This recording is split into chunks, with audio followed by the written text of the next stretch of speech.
Mom always said breakfast was the most important meal of the day. Even when she got sick, she made sure we had a good breakfast and something different every day. We'd wake up on weekends to the smell of bacon, or if we were lucky, maybe some sweet rolls in the oven. Even during the week, Mom always made sure we at least had a bowl of cereal or oatmeal before school. We always had 4 or 5 different kinds of cereal, so we always had variation. Mama loved breakfast. Today I poured me and Joel some Cheerios in our bowls. We had that yesterday and I wanted oatmeal or eggs, but we were out. We were out of almost everything, except a couple of cans of soup and a couple of boxes of cereal. We had cereal all day yesterday because the only soup left was split pea and some tomato, which we both hated. After we ate, it was Joel's turn for the dishes. We went to bed so early yesterday we slept a long time and it was still dark this morning. We tried to watch TV, but even though the power was on today, all that was on every channel was the repeating warning about staying inside and avoiding other people so you didn't get infected. Sometimes the doctor guy would come on and explain that it was a virus and there was no medicine for it yet, but they were working on it. That's what they said at least. Dad said he would be back early morning today with more food and some tools for digging.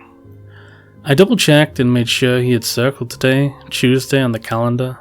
I had crossed out Sunday the night he left, and Monday yesterday before I went to bed, to make sure I wouldn't forget. We had to get Mama in the ground today. The basement was starting to smell. Me and Joel went out to see what we could find as soon as it started getting light today. Dad said it was okay to borrow stuff now from people because if they were too sick to try and stop us, they weren't going to need the stuff anyway. We went down to Mr. King's house by the state road. Him and his wife would always let us have eggs from his chickens, and sometimes me or Dad would mow his lawn. I figured he wouldn't mind us taking a few eggs now especially, and maybe even some of the corn he grew. Mr. King's yard was quiet. We couldn't even hear the chickens, but we could see him walking back and forth with a bucket to the hen house. He didn't look so good, was walking real slow, and he was all dirty. He didn't even look up at us when we walked up. He was making the same pattern over and over. He would start from his favorite perch on the top stair of his porch, legs dangling down the stairs. After a few seconds, he would stand up, walk to the hose and fill the bucket, walk to the coop and dump the bucket into the trough. Walk back and put the bucket back and then sit back down on the step. By the time we got close, we saw him do it 6 or 7 times. He must have been doing it for a while because the whole area was thick with mud. His dog Ty was drinking out of the trough and he looked full and healthy. Told Joel I guess I knew where all the chickens went. Up close I could see he was sick like Mom had been. Thin because he had forgotten to eat. Tired like Mom because he had started doing something and never remembered to stop. He wouldn't stop until he died now. I looked at Joel and he was staring at Mrs. King on her porch. She had half fallen out of a chair. Looks like she was knitting a blanket when she started forgetting. Part of her arm was red and bloody. Joel threw up and said it wasn't the chickens keeping the dog fat. I yelled at Mr. King to stop and help his wife. He didn't look up at me. The dog growled though. Ty never growled at people. Mr. King said strangers could come in and steal the TV and Ty would be happy to see them, and sad to see them go. Joel and I decided it was time to leave. Around the corner on the state road there was a couple more houses. Our little road was all gravel and kind of hard to see if you didn't know it was there. People usually left us alone because they couldn't find it. On the road though you could see all the houses were standing open. Dad said people had looted even all the way out here. They panicked when the president came on the TV for the 3rd time. The first time the president came on, he said the virus was kind of like that old-timers disease, where you would start to forget things, and when it got worse, you would only want to do one thing. He said, the scientists didn't know where it started, but we were working on a cure. The second time he came on, he said that it was important to keep calm and to try to limit contact with the people, so it didn't spread. That's when the news started showing the first riots and stuff. The last time he came on, he said something about, America is great. Scientists are working on the cure, and we will find it. God bless America. And then they stopped showing anything on TV except for the warnings.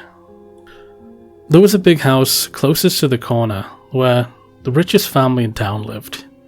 They had to be rich because they had like 3 cars and they all worked just fine. And they owned the gas station and were the only people in town that owned anything more than just their own homes.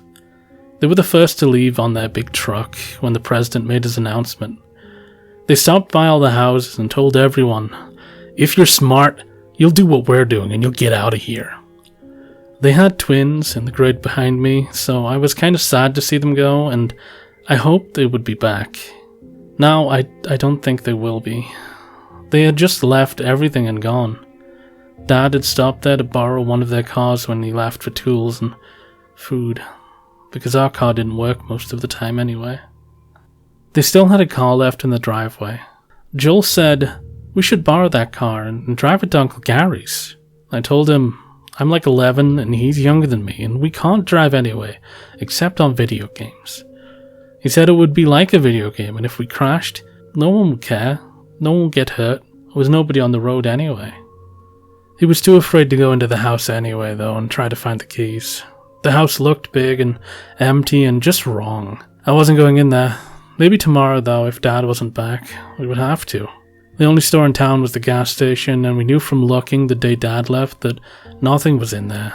Looters had taken all the pop and canned goods, and some genius even left the fridge door open so the milk and stuff was all way beyond bad. The couple of cans we did have at home we scrounged from the back, and some otherwise empty boxes. Split pea and tomato was starting to not sound so bad after all. I wondered what they would taste like mixed together. We tried the phone behind the counter again. There was still a dial tone, but no matter what number we dialed, no one ever answered. We tried Uncle Gary and Grandma. We tried picking numbers out of the phone book, making up numbers and even 911. No one ever answered anymore, except for maybe an answering machine. We didn't know what else to do.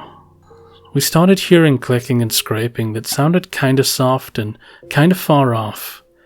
We peeked out of the window and saw someone hiking. He was walking really slow with a big limp. He had one of those fancy backpacks and a walking stick, just walking down the middle of the road.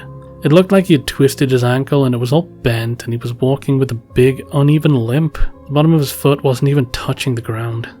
He was walking on his ankle and it was ground down and bloody, but he kept walking like it didn't even hurt. Like he had forgotten how to hurt or how to stop walking. We hid and watched him go by. He didn't even look right or left. Just kept walking. We didn't move until he was far too away for us to see him anymore. It was getting past noon by now, and Dad still hadn't come back. We were scared, but didn't want to admit to each other that we knew something was wrong. Maybe Dad started forgetting and just kept driving. Maybe Ludus took his car. Maybe something else happened. We didn't say anything. We just ran back home and locked the doors. It was early, but maybe if we went to sleep now, we would wake up tomorrow and Dad would be home. Mom always said breakfast was the most important meal of the day. Even when she got sick, she made sure we had good breakfast and something different every day. We'd wake up on weekends to the smell of bacon or maybe sweet rolls in the oven. Even during the week, Mama would always make sure that we had a bowl of cereal or oatmeal before school. We always had 4 or 5 different kinds of cereal, so we had variation. Mama loved breakfast. Today I poured me and Joel some Cheerios in our bowls. We had that yesterday and I wanted oatmeal or eggs, but we were out. We were out of almost everything except a couple of cans of soup and a couple of boxes of cereal. We had cereal all day yesterday because the only soup left was split pea and some tomato, which we both hated. After we ate, it was Joel's turn for the dishes. We went to bed so early yesterday. We slept a long time and it was still dark this morning. We tried to watch TV, but even though the power was on today, all that was on every channel was the repeating warning about staying inside and avoiding other people so you didn't get infected. Sometimes that doctor guy would come on and explain that it was a virus and there was no medicine for it yet, but they were working on it. We had to get Mama on the ground today. The basement was starting to smell pretty bad. Dad said he would be back early today with more food and some tools for digging. I double checked and he had circled the day, Tuesday, on the calendar. I'd crossed out Sunday the night he left, and Monday yesterday, before I went to bed, to make sure I wouldn't forget. Alright, this is After Video Wild. This is taken me 2 attempts to fully record.